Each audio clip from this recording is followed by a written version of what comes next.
Ajo që po ndodh me Zbashkimit Evropian dhe Shteteve të Bashkuara të Amerikës nuk është një debat teknik mbi algoritme rregullore apo gjoba ndaj Big Tech-ut. Është një përplasje strategjike për kontrollin e rendit digital global e ngjashme në logjik me luftën e ftohtë klasike, por shumë më e sofistikuar dhe më e rrezikshme sepse zhvillohet mbi të dhëna informacion edhe mendje njerëzish. Europa e vetëdijshme për dobësinë e saj industriale në teknologji ka zgjedhur rrugën e rregullimit. Ligje si DSA dhe DMA janë përpjekje e Brukselit për të vendosur kufi ndaj gjigantëve amerikanë që kanë ndërtuar monopolet digjitale.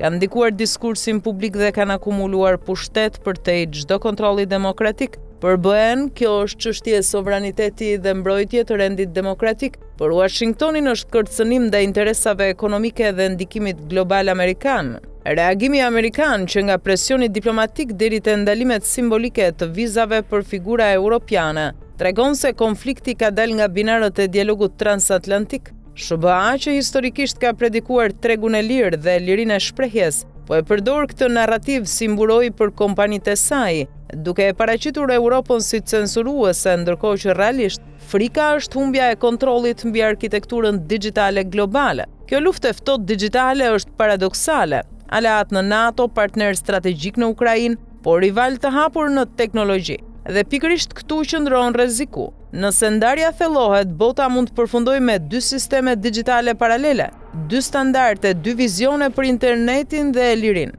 Një fragmentim që nuk do të dëmtojë vetëm marrëdhëniet SBA-BE, por vetë idenë e një hapësire globale të hapur. Për vende të vogla si Shqipëria, kjo përplasje nuk është e largët. Rregullat që vendosen sot në Bruksel apo Washington do të përcaktojnë nesër mënyrën se si funksionon media, ekonomia dhe politika edhe në Ballkan.